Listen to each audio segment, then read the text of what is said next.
शनिवार के दिन दुख की घड़ी में कोई आए चाहे ना आए, अगर आपने दिल से कर्जा हो गया, समस्या विकट हो गई, तकलीफ बढ़ गई, दुख बढ़ गया, आप शंकर भगवान के मंदिर में जाकर, ये जरूरी नहीं है कि आप सीहोर आए या कहीं जाएं, आप तो आपके घर के पास में जो शिव मंदिर हो उस मंदिर में एक लोटा जल चढ़ाना चालू कर दो, वो धीरे धीरे दुख काटना प्रारंभ कर दे, काटेगा दुख। बस जल चढ़ाने का एक नियम है शिव जी का। शंकर भगवान को जो जल चढ़ाया जाता है दुख काटने के लिए, तकलीफ काटने के लिए, कष्ट मिटाने के लिए, तो एक नियम है शंकर भगवान का जल चढ़ाने का जो नियम है। जैसे ये गौल जलाधारी है, यहां से पानी गिरता है, ये शिवलिंग है। ये दो जो भगवान का पानी जहां बहकर जाता है ये गोल में से, तो यहां जो स्थान है ये सीधे भाग पर गणेश जी विराजमान है, लेफ्ट भाग में कार्तिकेय जी है, बीच में एक मोटी सी लाइन होती है जहां अशोक सुंदरी है। ऊपर से जो बूंद बूंद पानी गिर रहा है वो शंकर भगवान की 5 लड़कियां हैं, जया, विषहरा, शामलीबारी, दौतली और देव। जहां गोल भाग है, जहां शिवलिंग रखा हुआ है, ये माता पार्वती जी का हस्त कमल है, जिसको पीठिका कहते हैं। महाराज, जल चढ़ाने का नियम है, जब हमारे ऊपर दुख होता है, तकलीफ होती है, कष्ट होता है, बड़ी दिक्कत परेशानी होती है, तो हम जल चढ़ाते हैं। तो उस जल को चढ़ाने का नियम है, पहले गणेश जी का स्थान, कार्तिकेय का स्थान, अशोक सुंदरी की जगह, फिर माता पार्वती की पीठिका, उसके बाद जलाधारी को स्मरण कर कर जल धीरे धीरे शंकर भगवान पर छोड़ा जाता है। जब धीरे धीरे शिव जी पर जल चढ़ाएं, उसके बाद में आप अपने मन की कामना जब जल चढ़ाते जाएं और बाबा से कहते जाएं, बाबा रोज कामना कहने की जरूरत नहीं है, एक बार आप कामना करो और उसके बाद जल चढ़ाना प्रारंभ करो, और उसको कहना जरूर, तेरे दरबार से कोई खाली नहीं गया मेरे शंभू, मैं नहीं जानती, मैं तो इतना जानती हूं कि कंकर शंकर है और तू सुनता जरूर है। ब्रह्मा ब्रह्म लोक में है, भगवान विष्णु वैकुंठ लोक में है, पर मृत्यु लोक में मेरा देव अधिदेव महादेव है, मेरी सुनेगा जरूर। और बाबा से विनय कर कर आप आइए। जल चढ़ाने का नियम, अगर दुख है, तकलीफ है, कष्ट है तो ऐसे चढ़ा दो, और अगर मन कर रहा है डायरेक्ट शिव जी पे चढ़ाना हो तो तुम्हारी मर्जी है, उसमें कोई मना नहीं है। पर कोई दुख भारी पड़ गया है, कोई तकलीफ भारी पड़ गई है, कोई कष्ट भारी पड़ गया,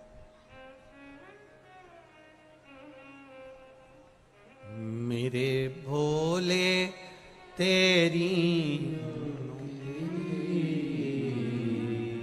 सबसे बढ़िया, सबसे बस उससे दिल से आप कह रहे हो, एक आराधना, एक निवेदन, एक प्रार्थना आप हृदय से करो तो सुनेगा।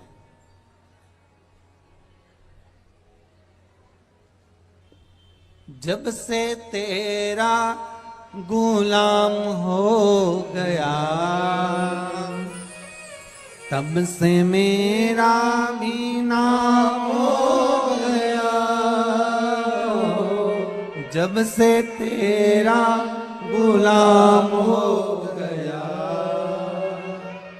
तब से मेरा भी नाम हो गया, वरना औकात क्या थी मेरी,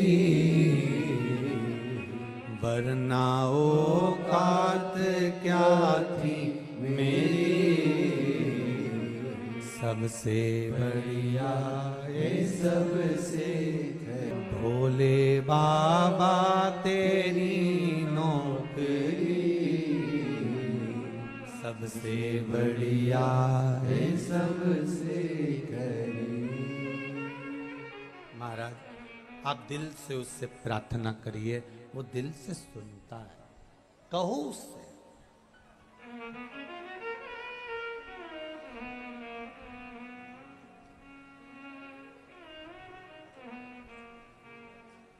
उससे प्रार्थना करिए, उससे निवेदन करिए, आप सुनेगा। शिव कथा कह रही है, भगवान शंकर नेत्र बंद कर कर बैठे थे और उनके नेत्र से एक अश्रु गिर गया था। उस अश्रु से एक पुत्र ने जन्म लिया था जिसका नाम अंधकासुर था। वो अंधकासुर एक पुत्र का जन्म हुआ है, एक बेटे का जन्म हुआ।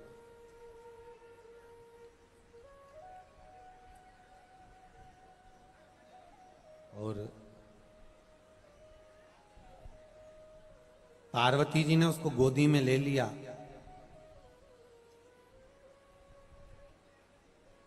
शिव जी ने मना करा कि इसको फेंक दो, समुद्र में डाल दो, ये तुम्हारा पुत्र नहीं है। पर पार्वती जी कहती हैं कि आपके द्वारा प्रगटा है इसलिए मेरा पुत्र है। माता की जो करुणा होती है ना, माता का जो प्रेम होता है ना, मातृत्व जो प्रेम होता है वो कोई साधारण नहीं होता।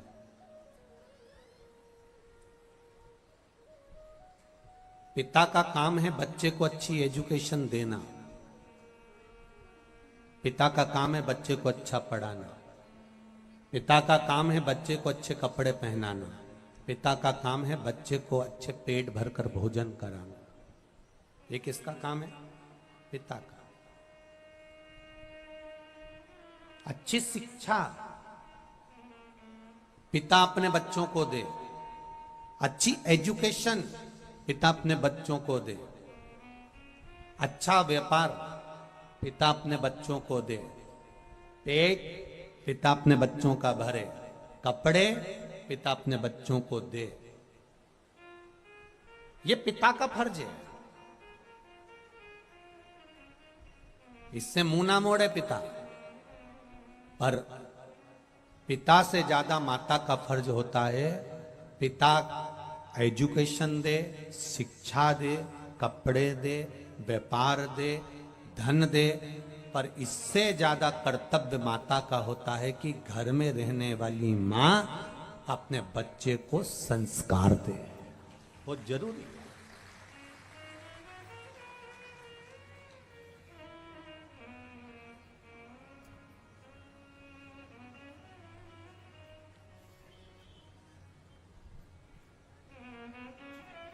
मेरा धर्म पत्नियों से निवेदन है, जितनी भी यहाँ पर बैठी हुई हों, अर्धांगिनियां जितनी भी बैठी हुई हैं, जितनी माताएं बैठी हैं, चाहे बुजुर्ग हो, चाहे युवान हो, चाहे नवयुगल जोड़ा हो, उनसे एक निवेदन करना चाहूंगा, आप अपने पति का सम्मान करना जरूर करना। कारण है, और पति से निवेदन है वो अपनी पत्नी का सम्मान करे। उसका एक कारण है, आने वाले समय में जो बच्चे बड़े होते चले जाते हैं, बहुएं आ जाती हैं, उनके सामने अगर पति पत्नी को चिल्लाए या पत्नी पति को चिल्लाए तो बहुओं पर उसका गलत असर पड़ता है, और फिर बहुएं भी अपने पति को चिल्लाकर बात करती हैं। उसको सिखाना आपको है।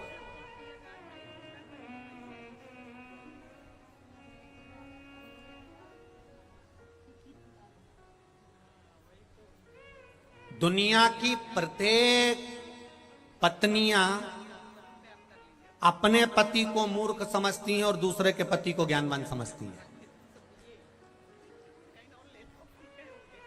हमेशा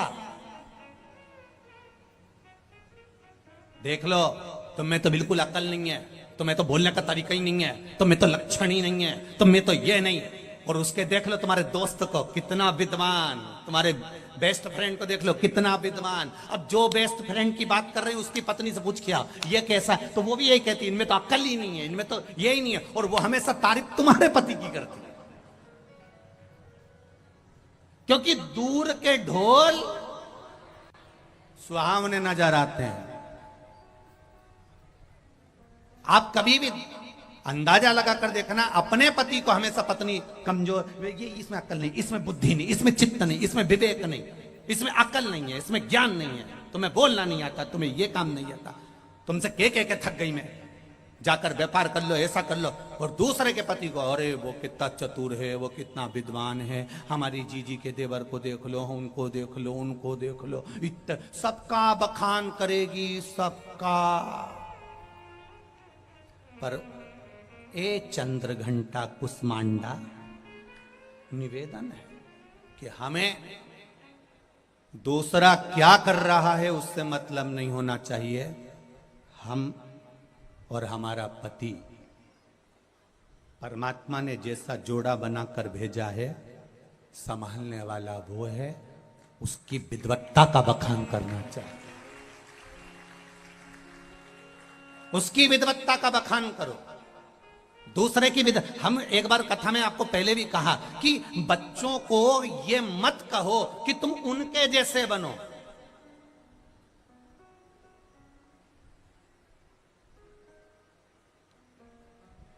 इस चीज का लोगों ने हमारे लिए विरोध भी करा है, ऐसा नहीं है। हम बोलते हैं तो थोड़ा बहुत लोग विरोध भी कर देते हैं कि तुमने ऐसा कैसे बोल दिया, कि उनके जैसे मत, उनके जैसे मत। अपने बच्चों को किसी का ज्ञान मत दो कि तुम उनके जैसे, अपने बच्चों को यह ज्ञान मत दो कि तुम उनके जैसे बनो, ऐसा मत बोलो। अपने बच्चों से कहो कि तुम ऐसे बनो कि दुनिया तुमसे प्रेरणा ले और तुम्हारे जैसा बनना चाहे।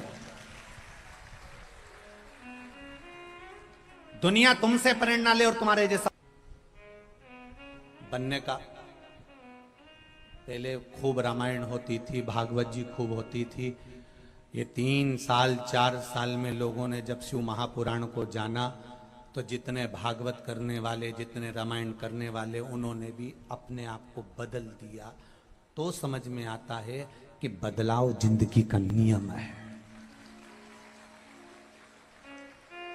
हमें दूसरे के जैसा नहीं बनना है, हमें प्रयास करना है कि आपके जीवन की श्रेष्ठता वो हो, आपके जीवन की विद्वत्ता वो हो, आपका समर्पण वो हो, आपका भजन वो हो, आपका कीर्तन वो हो कि आपके जैसे दुनिया बनना चाहे, आपके जैसे।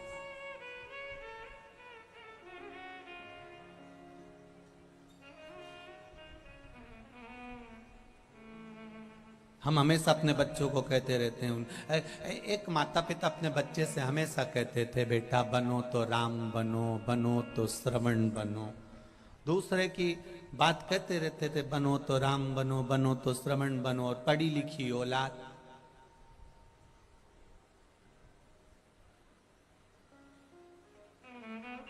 उन्होंने कह दिया, मम्मी तुम कभी कृष्ण बनने को तो कहती नहीं हो। तो मम्मी बोली, मेरे को मालूम है तू यही बोलने वाला होगा, क्योंकि भगवान कृष्ण ने गोपियों के चीर का स्मरण किया, भगवान ने गोपियों के घर के माखन का स्मरण किया, तो तू भी वही करना चाहता होगा। इसलिए मैं तुझे कृष्ण बनने को नहीं कहती, क्योंकि तू कृष्ण के गुण को नहीं जान सकता। ये सब भगवान कृष्ण के तो गुण हैं, इसको समझने वाला किस तरह से समझ सकता है, ये उसके ऊपर है। वो माखन लीला को किस तरह से समझेगा, वो कृष्ण लीला को किस तरह से समझेगा, वो भगवान की भक्ति को किस तरह से समझेगा, ये उनके ऊपर,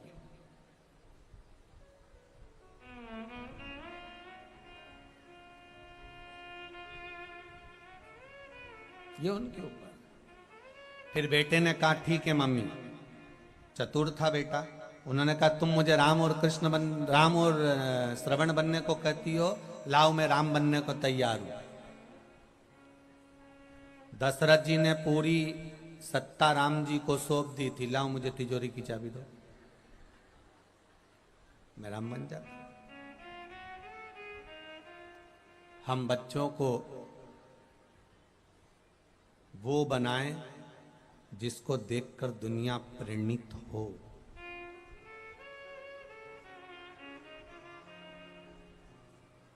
दुनिया में ऐसा कोई व्यक्ति नहीं पैदा हुआ जिसको भगवान ने कोई गुण नहीं दिया।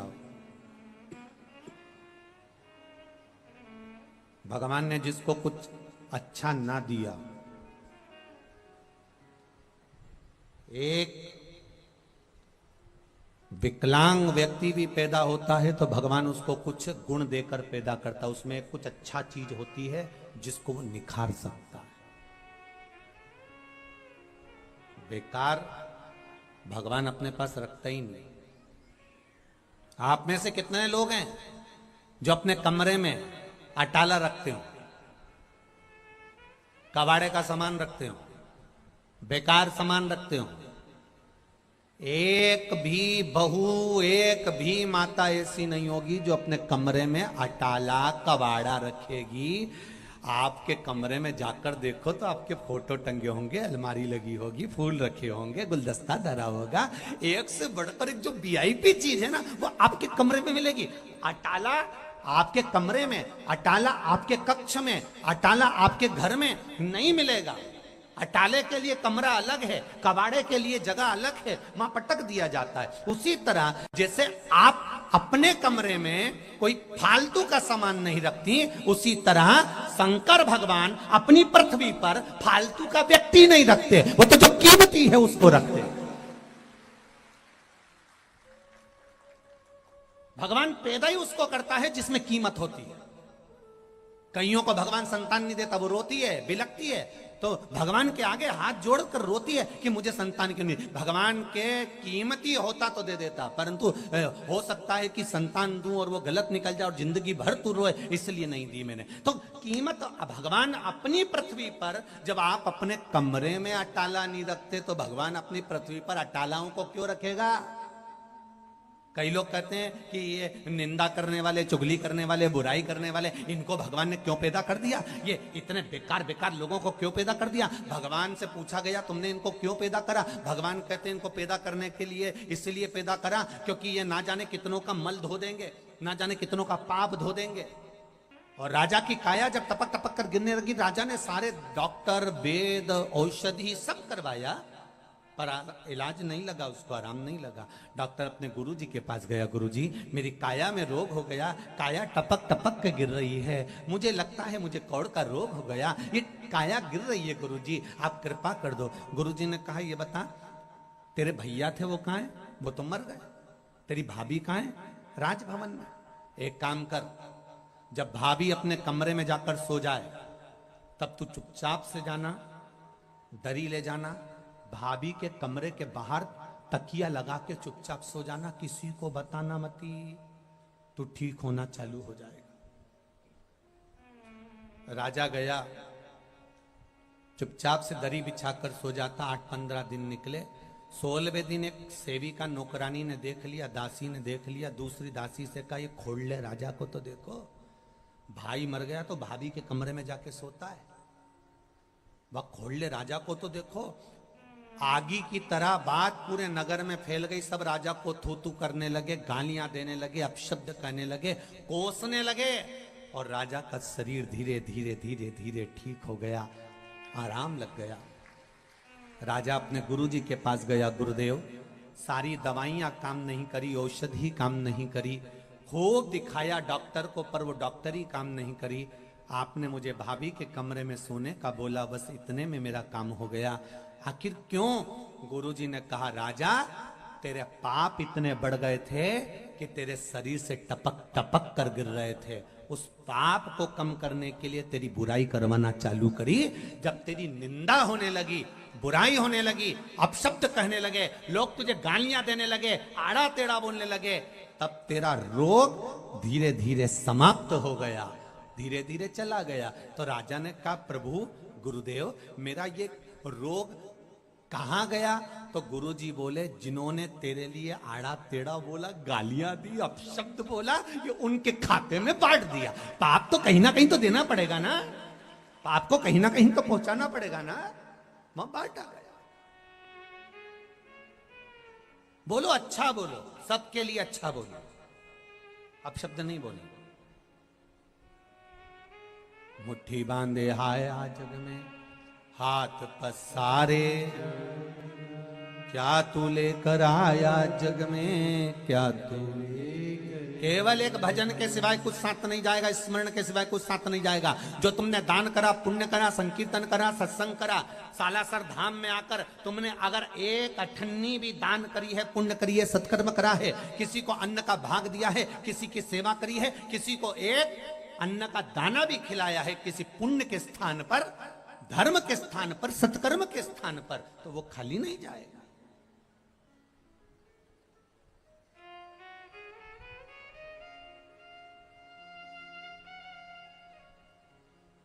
वो खाली नहीं जा सकता।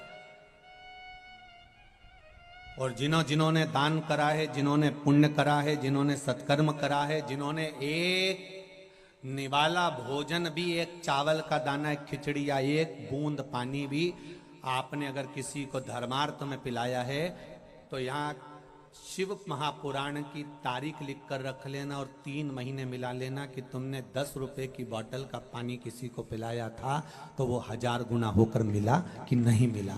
अंदाजा लगा कर बैठना। हम एक कथा में कहकर जाते हैं, दूसरी कथा में पहुंच जाते हैं, कहीं हमको ढूंढने की जरूरत नहीं। अगली कथा का अनाउंसमेंट भी हम यहीं से कर कर जाते हैं। बाबा ने दिया कि ना दिया, कृपा करी कि ना करी, आप अगली कथा में पहुंचकर लिख कर भेज देना, करी कि ना करी। कथाएं तो निरंतर चालू है ना, निरंतर।